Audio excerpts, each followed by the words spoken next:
Hi, Alex. How you doing? Hi, Josh. Good to be here. Good. Let me introduce you. I am Josh Summers. This is Meaning of Life TV, and you are Alex Howard.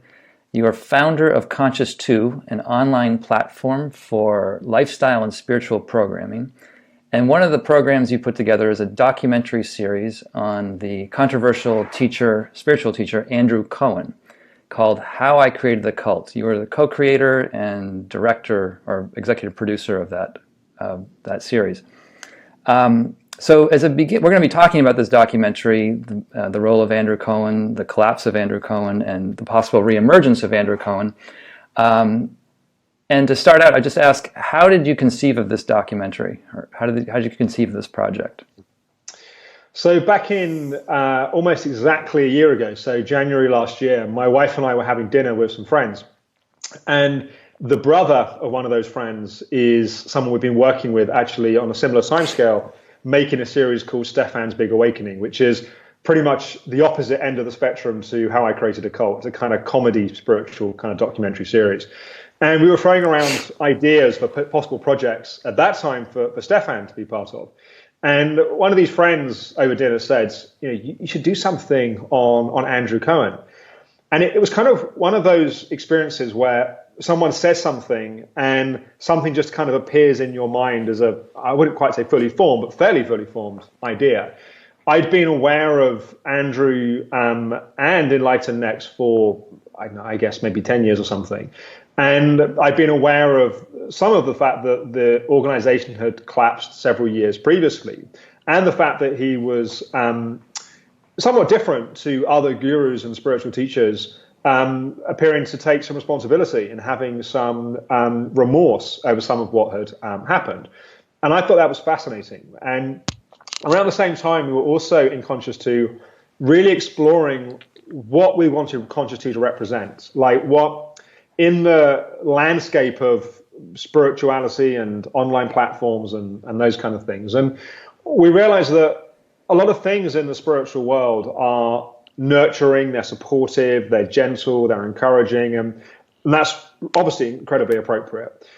But life isn't always like that. In fact, if you think about a really good therapeutic relationship, a good therapist is nurturing and supportive, but they're also provocative, they're also challenging, and they engage you in the conversations that you don't really want to have, but you know that if you did, your life probably would open up and move forwards. Mm-hmm. And so with Conscious 2, we wanted to make some content that was provocative and was challenging and would engage people in discussions that perhaps they're a bit more reluctant to have. And certainly power and shadows in spiritual communities, something that just felt like an important conversation. And so we had this conversation over dinner, and I just felt inspired about it as an idea. And I thought, the biggest challenge is going to be getting Andrew on board with a project like this. Of course, it's highly sensitive. And I was quite amazed through a mutual friend, I was able to be in touch with him quite quickly. And he and I spoke on Skype a number of times. He eventually was in London, and we met in London. And kind of before we knew it, we had Andrew on board and had approached a number of the former students and had those on board. And yeah, this kind of project was conceived. And like a lot of things in life, it was conceived one way and had a whole adventure in terms of how it unfolded from there. And it was conceived during a time when Andrew it was post his sabbatical, or after his sabbatical, right? It was during his sabbatical. During his sabbatical. So it was almost exactly a year ago. At that time, he hadn't begun any process of returning to teaching. He was still very much in his own process around what had happened. Okay, so let's step back and just take a bird's eye view of the sort of the historical context for a second. And many people who maybe go to yoga classes or take a meditation class will never have heard of Andrew Cohen, and certainly many of our listeners won't have heard of Andrew Cohen. So if you were sitting down to have coffee with a friend who had never heard of Andrew Cohen, how would you describe who this person is? Well, so Andrew's story is he's a New York Jew by background, and around 30 years ago, I guess a bit more than 30 years ago now, went to India on a path of spiritual kind of curiosity and seeking.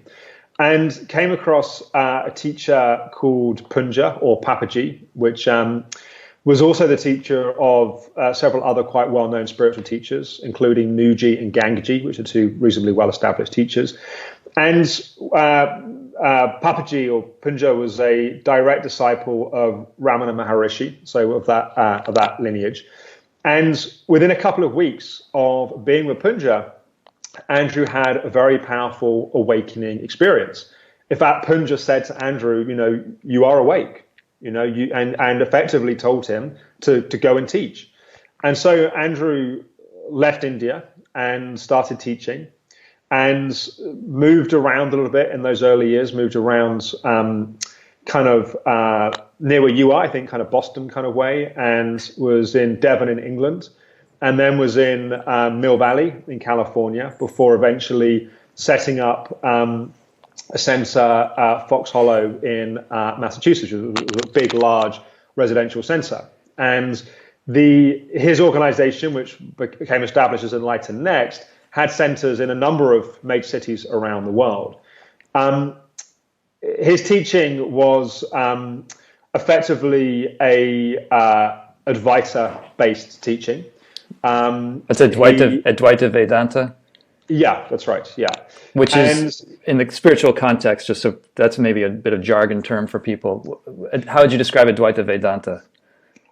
You're giving me the easy questions. to put it in layman's terms, I'm going to probably butcher this answer, but put it in layman's terms, a core principle is based on the idea that we are all one. So to put it another way, it's a non-dual based teaching. So most of us experience the world in such a way of there's me, there's self, and there's other, there's the rest of the world. And we feel a sense of disconnection, separation from that. So a core principle of that is invoking a sense of the oneness which is there amongst everything. And I think also a helpful piece of the jigsaw in terms of Andrew's evolution of his teaching was that initially much of the focus was towards the idea of personal enlightenment. So the idea of an individual becoming awake, becoming enlightened in their experience of themselves and the world, or to put it in very simple terms, becoming awake to the oneness which we all are. And I would just add, because it seemed to get into Andrew's teaching, is that the real obstacle to that perception of oneness, if you want to take that, the obstacle is the ego, in a certain sense. And so there's either you have to transcend it, or you have to sort of overcome it, or get beyond it. But that's sort of the heart of where that his teaching went, I think, and therein lies a lot of the potential conflict or sort of challenging stuff around his teaching, in that it involves sort of destroying and beating up and annihilating the ego. Yeah, that's right. Thank you. That's a useful ingredient. I think the idea of personal enlightenment is often one of transcending or one of penetrating, seeing through one's ego.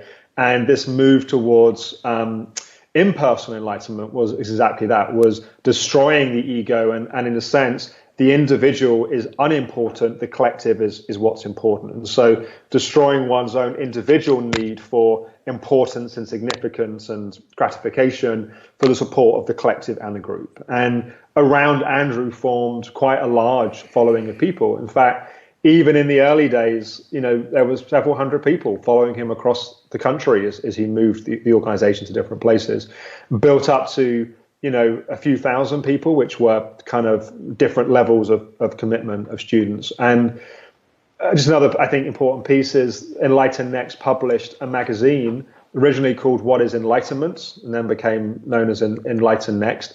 And that at its peak was probably the most read spiritual magazine in America. It was stocked in Whole Food stores all around America, and people like Deepak Chopra and Anthony Robbins and many, of the big names in the self-development or spiritual self-development movements were interviewed and, part of those dialogues. And people like me would buy them and read them. Right. And that's how actually I think I came across Andrew maybe 15 years ago, was seeing that magazine, seeing and being interested in the conversations, the dialogues, the kind of things that it was trying to explore.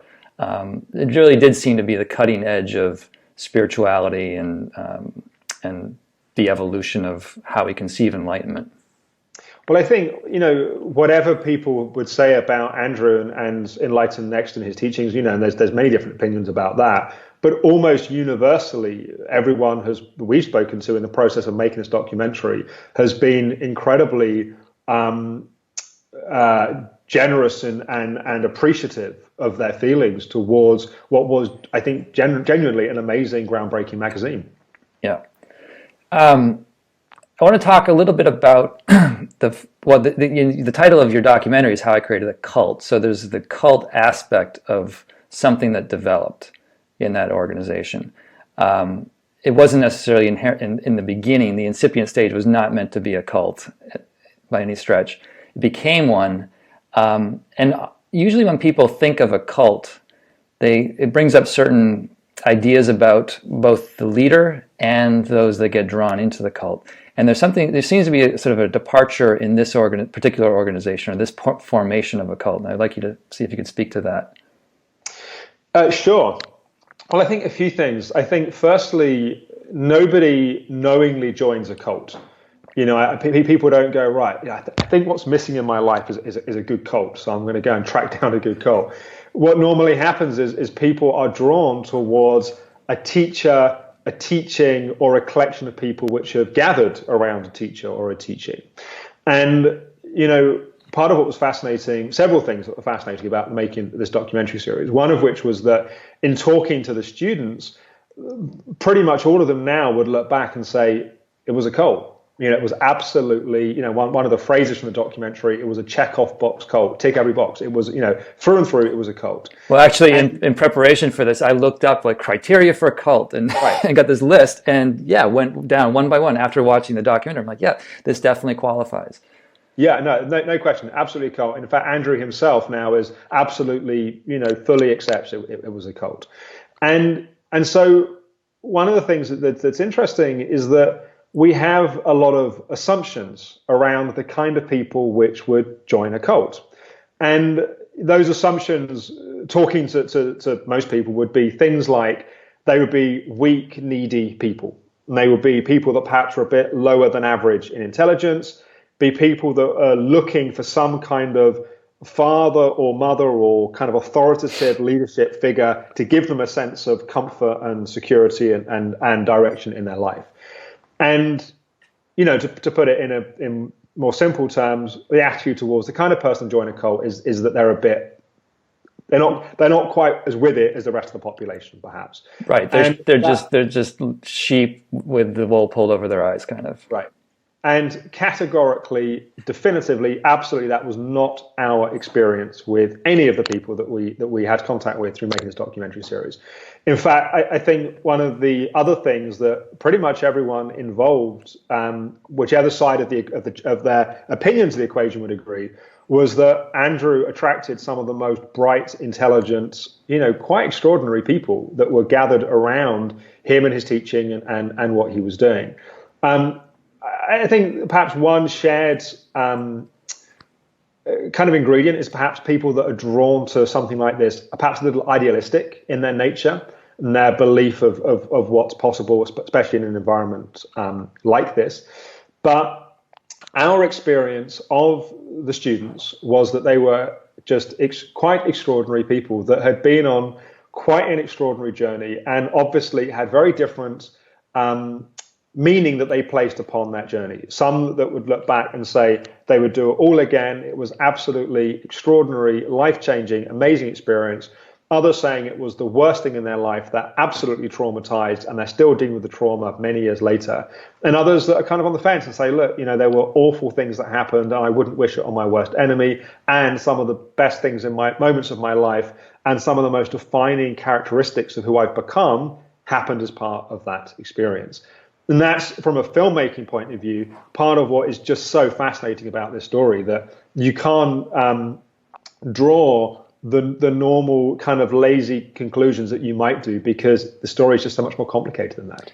It is complicated. And I did look at some of the books by former students that have been written about Andrew, and it sort of resonated with some of the feelings I've had about him as a person and part of his teaching, where on the surface, there's something that I didn't find very compelling. I find actually a little bit like repellent in both his character, the way he speaks, the kinds of things he says, even the way he looks on a superficial level.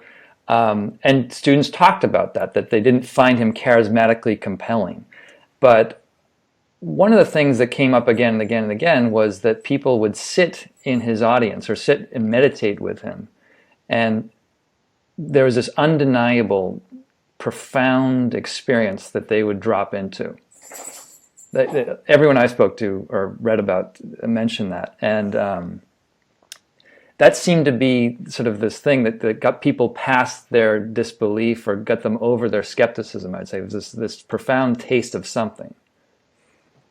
Yeah, I think that's right. One word that's often used in spiritual circles is transmission. The transmission from a teacher and the kind of collective field that builds with the students around them. And that was certainly our experience, sitting with and spending, what you see in the 6-part series is, sound bites of interviews, but the average interview with a former student was about 3 hours. So there's a significant amount of time to spend with these students.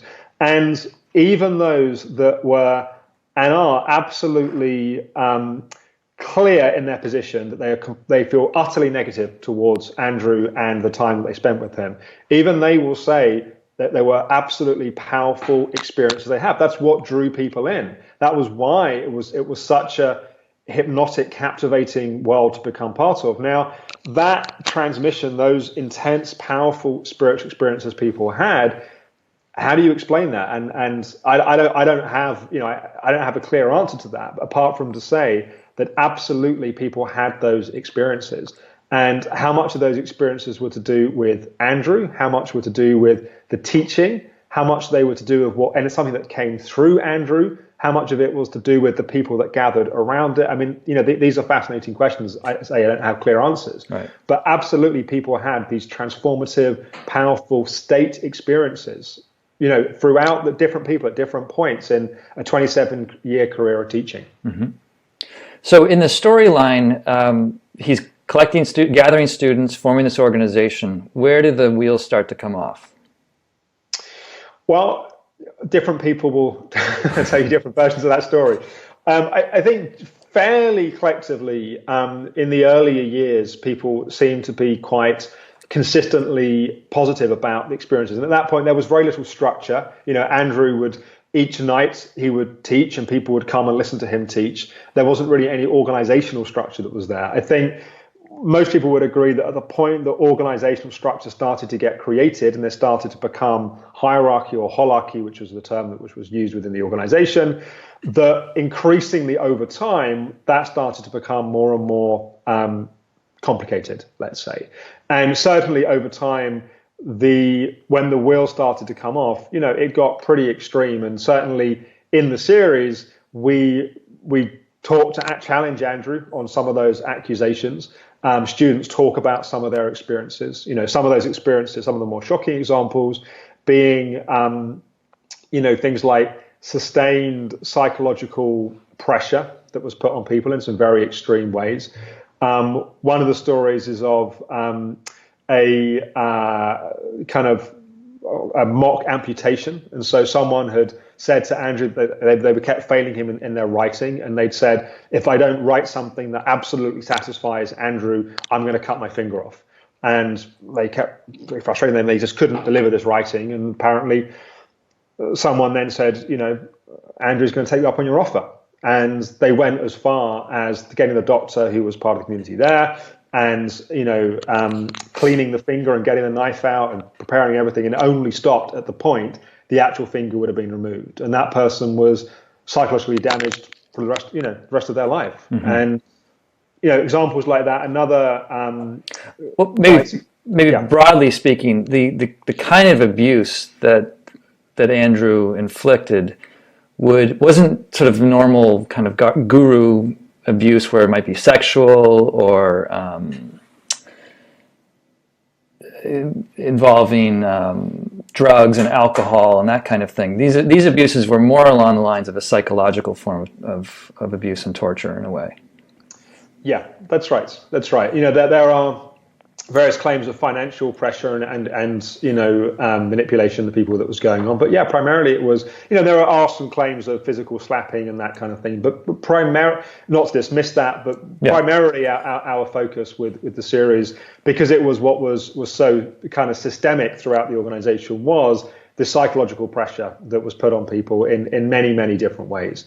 And it was prolonged, and for people that were senior students, it went on sometimes for a decade or two. It was significant. And in reading some of the accounts, something that I wanted to tease out a little bit was just the nature, coming back to the nature of these teachings, that the ego is in the way, and that it needs to be either destroyed or transcended. In the power dynamic that came through, both in the documentary and the books I read, it seems that, any counter to what Andrew wanted, or anything that, really any behavior or any independent thought, could be used as an example of just your egotistical attachment. So that's right. Yeah. So students are essentially constantly in this double bind of like they need to assert themselves and demonstrate what they know and their authenticity, but at the same time, anytime they do that, they run the risk of being whacked down or ostracized or physically humiliated. That's right. I mean, and that's one of the things that I think can be so dangerous about kind of guru dynamics, is that you can pretty much justify anything as being for someone's spiritual benefit. And if you're in the mindset of you've submitted to a guru and a path, then you're surrounded by all of your peers and all of your friends, and you've kind of cut off your family and friends prior to joining the organization, that everyone's kind of supporting that. And this abuse was something that was trained into the community, and so it happened at multiple levels, of which Andrew sat at the top of that system. And so anyone that tried to speak out against it was impossible, because it just became a self-fulfilling prophecy that people would then say you're acting out, and then you would raise your intensity, and then you were clearly acting out.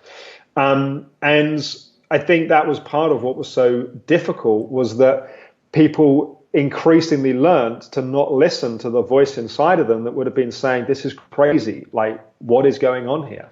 And even now, people that, left many years ago, even now, they're still having to digest and live with the fact that they were, as much as they were the recipients of abuse, they were also the perpetrators of abuse. And that's very difficult for people to come to terms with once out of the system and looking back on many of the things that happened. How are they perpetrators of abuse? So one of the things that would happen is that there were different ways that people will be organized, partly based upon how well you were doing in the teachings. You would kind of rise up in the rankings. And also how long you'd known Andrew, like literally where you would sit in a circle was based upon when you met Andrew. Mm-hmm. And if you'd met Andrew a week before someone else, you would sit one step closer to him, or the circle leader in that situation.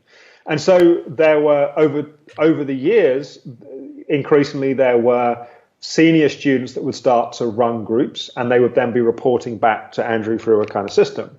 And they would run groups in the same way, and they would relate to students in the same way they'd been trained to by Andrew. The extraordinary thing was, though, they could be rising up in the rankings, and then they could fall out of Andrew and find themselves back down at the bottom again. So there was this constant moving up and down based upon, one way to argue it is based upon how compliant you were to Andrew's wishes. Of course, the trouble was they would change, and so you'd think you were kind of saying all the right things and doing it right, and then before you knew it, you would find if you were rising too much in your sense of confidence, the risk was you would then slide back down again. Right. There's the words that keep coming to mind with Andrew, the way he was during the sort of the full cry of his teaching, was there was this capriciousness to his whims, where they could flip it on a dime. And in some of the footage that you have in the documentary, there was also almost a kind of, for lack of a better word, sadism, in that like it wasn't sexual, but there was a psychological sadism where he really seemed to thrive on inflicting kind of a power and pain on the students. And yeah, so it's a hard documentary to watch in some respects. Yeah, I'm sure. Yeah, I mean, it's a hard documentary to make. You know, we went into it very much with our eyes open. You know, we read the same books that it sounds like you've read, and books that are kind of in the public domain, but nothing quite prepares you for hearing the impact on people and their stories, and just the complexity, you know, the kind of sense of responsibility of wanting to keep holding a torch for what is good and amazing about spiritual seeking and pursuit and awakening and the potential within that, and teasing out those qualities from the darkness and from things that were abusive. There's no other word to describe it. They were abusive and should never have happened. And, you know, in Andrew's own confession, which I think is part of what's so unique about the series, of his recognition of how evil some of the things were that happened. Now, you know, there are very mixed opinions around how far the rehabilitation and the sincerity and that side goes, but just making something like this was an intense process for sure. Right, and so at some point the organization gets to a breaking point. It becomes untenable. It was about 3 years ago, right? 3.5 years ago, right? Yeah, and Andrew was more or less forced to step down, or did he voluntarily? Was it voluntary, or it was voluntary under sustained pressure, effectively. Okay. And just the narrative piece there was that this process of knocking down the senior students had reached a point where that kind of became unsustainable, and they held Andrew to account for an inconsistency between his teaching and his own way he was living. And, you know, yeah, it came to a head effectively, and he stepped down what I think he believed was for a sabbatical for a short period of time.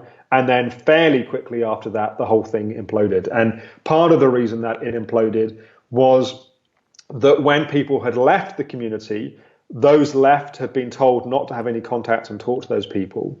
And those within the community had heard what they were supposed to hear, and, you know, suddenly everyone could talk to everyone, and a Facebook group was started, and everyone was sharing stories, and suddenly a lot of the kind of narrative that had been kind of contained suddenly just exploded, and that also played a significant role in the kind of discrediting, let's say, of Andrew and what he stood for. Mm-hmm. And so coming back to the intentions you had around doing this project, this story, to my eyes, and I think you'd probably agree, is fairly unique in the story of fallen gurus, right? Normally, yes. a guru has their reign, they collapse at some point, do some series of misdemeanors, and then they disappear for a few years, and next thing you know, they're back, popped up somewhere else on the scene, likely only to recreate the same pathological patterns that they patterned before. What's different in this story?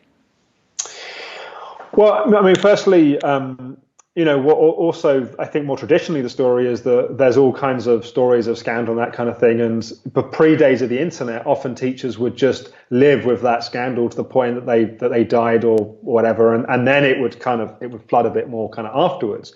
These days, it's much harder for people to hide from just public opinion and how those kind of stories can get out. And so, yes, what often happens is that they will, you know, they'll get pulled down and they'll kind of dust themselves off and go and reinvent themselves. I think part of what's unique here is there is acknowledgement from the teacher themselves, and there is recognition and ownership of what happened. Now, as I say, whether that's gone nearly far enough, former students that are negative would say absolutely not, that they would say Andrew's not even begun the process. They are extremely angry that he's trying to teach again, and there's petitions and there's a whole process to stop that. There are some former students which are wanting to support his kind of re-emergence, and others which are kind of on the fence about it, and you know, there's many different opinions. It's complicated, and actually I would say as a viewer of the documentary, it's actually complicated with the voices that you present too. Not necessarily your fault, because every time there's a person presented, there's a little tag saying this is their name and they're a student of Andrew Cohen, a former student, and sometimes you're not really sure which one is which if the tag doesn't appear, right? Yeah, well, you know, one of the things that was important to us was not to make this is a highly complex story, and there are certain things that everyone agrees upon. Everyone agrees it was a cult. Pretty much everyone agrees that there was significant psychological abuse that absolutely shouldn't have happened and damaged significant numbers of people. So there are things people agree on. Whether the ends justify the means, whether Andrew should be allowed to teach again, whether he's rehabilitated, there's many different opinions around that. But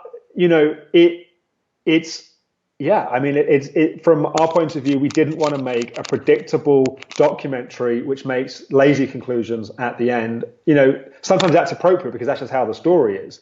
But we were inspired by documentary projects, which, especially in this long form of documentary, which is a relatively new thing, that you'd be able to hold that complexity and let viewers form their own judgments, their own opinions, without just serving up a kind of an obvious answer based upon a lazy exploration of the information. And on those lines, what kind of response have you had from viewers? Both, I mean, it sounds like there's some of the students that have watched it, the former students have watched it, want to prevent Andrew from ever teaching again. But people that maybe weren't students, what kind of feedback have you had from them? So people that weren't students and who didn't have an emotional kind of, they haven't got, they're not holding on to a particular outcome. Generally, people have really loved the series. People have really appreciated the storytelling, the fact that it's compulsive viewing. People have appreciated the production value, that it's significantly higher production than the kind of things you normally would see made in this kind of space. And I think people have appreciated the opportunity, especially people that exist within spiritual communities, have appreciated the opportunity to have these kind of conversations. Because Andrew and Enlighten Next is obviously an extreme example, and we're certainly not saying that all spiritual communities have this depth of kind of shadow that's going on. But I would say all spiritual communities have some form of shadow that's going on, and just like for an individual, when an individual doesn't look at and own and explore their own shadow, that causes problem in their life. Same is true of spiritual communities. When they don't explore the shadow, that causes problems. And for some communities, the shadow is one around sex. There are some communities there's just all kinds of kind of messy stuff going on there. It's less so these days. I think in our generation, that stuff tends to be generally better held. Other shadows around money, other times around power, other times, in a lot of spiritual communities, there's also some shadow around disengaging from the world and a kind of, in the current political climate, a lot of this stuff is very up right now. And we did an interview about 6 weeks ago on Conscious 2 around the failure of trickle-down consciousness, and the idea that we can sit in spiritual communities and work on our own personal enlightenment, and that's somehow going to make the rest of the world better. That's a shadow. There's many different shadows, and just having those conversations. And we've received emails from several very well-known spiritual teachers and communities that have said, "Thank you, for giving us a chance, putting this on the map and in igniting this as the conversation, because we realize we need to have it." Right. One of the things that I was kept thinking of when watching it was that the spiritual world in general, the yoga world, is kind of a bit like the Wild West. In terms, like it is just there's no real sort of organizational norms. There's no ethical norms in this. I mean, we have them in our mind, but the way that teachers can play out or how they can rise, it's a free for all in a way, and there's not a lot of accountability. Like, for example, like the profession of psychotherapy. If a psychotherapist has a transgression, they lose their license and they don't return. And that kind of same standard of ethics doesn't necessarily show up or hold up in the spiritual scene, like as you're getting into. I was curious, did Andrew have much of a response to? Has he gotten in touch with you since the documentary came out? He doesn't like it. I mean, I think it's been an extremely. I imagine for anyone, actually, I'll answer the question a bit more directly in a minute, but I think for anyone to see their life portrayed in that kind of way, and a free-for-all for people that dislike that person or like that person to just say what they think, and that to go on for 6 hours of sustained documentary with what's happened in his life over the last 3.5 years, that's going to be a difficult experience. So I want to just honor the fact that for anyone that would be difficult. I think if he'd made the documentary, you'd see something very, very different. If his harshest critics have made it, you'd see something very different. I think the fact that he was willing to be involved and have no editorial control over it, I think is a significant step away from someone that was always known as controlling everything. So I think there was a level of vulnerability there that I have respect for.